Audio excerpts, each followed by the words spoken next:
తండ్రి కుమార పరిశుద్ధాత్మకు మహిమ కలుగునుగాక.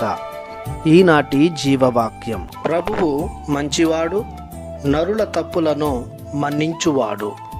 కీర్తన 86 వచనము 5.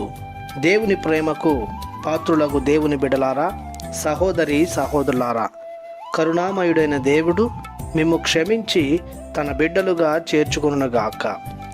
పరిశుద్ధ గ్రంథం ప్రబోధిస్తున్న దేవుడు అనగా అబ్రహాము, ఇస్సాకు, యాకోబు కొలిచిన విశ్వసించిన దేవుడు, యేసుక్రీస్తు ప్రభుని తండ్రి మరియు మన తండ్రి అయిన దేవుడు మంచివాడు. కీర్తన 100 వచనము 5లో ప్రభువు మంచివాడనే వాక్యం పలుకుతుంది.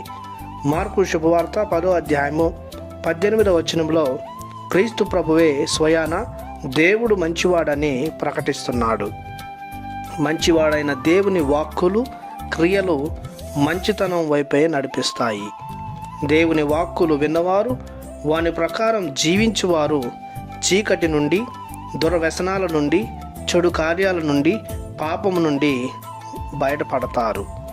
ప్రభు చేసిన అద్భుత క్రియల ద్వారా వారి విశ్వాసం పెంపొందుతుంది. ఆయన ఎడల ప్రేమ పెరిగి నిరీక్షణ మొదలవుతుంది. ప్రభు చేసిన కార్యాలలో ప్రధానమైనది నరుల తప్పులను క్షమించడం. దేవునికి, తోటి నరునికి, తన వ్యక్తిత్వానికి, సకల సృష్టికి వ్యతిరేకంగా చేసిన ప్రతి తప్పును ప్రభువు తన మంచితనం వలన, తనకున్న కరుణ, ప్రేమ వలన క్షమిస్తున్నాడు. లోకంలో ఎవరు కూడా తన తోటి వారి తప్పులను క్షమించలేరు. దేవుని వలె మంచితనం ఉన్నవారు మాత్రమే క్షమిస్తారు, క్షమాపణ పొందుకుంటారు. క్షమించాలంటే ధైర్యం ఉండాలి, క్షమాపణ అడగాలంటే తెగింపు ఉండాలి.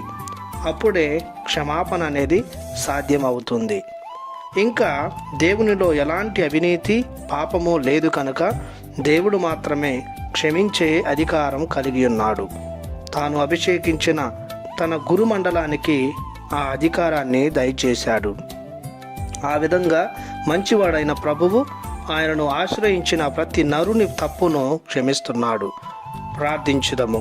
కృపా సత్య సంపూర్ణుడైన మా దేవ, మీ ఎనలేని కృపకు గాను మీకు స్తోత్రాలు చెల్లిస్తున్నాము. మీరు పరమ పవిత్రులు, మంచితనాన్ని స్వభావంగా ధరించినవారు.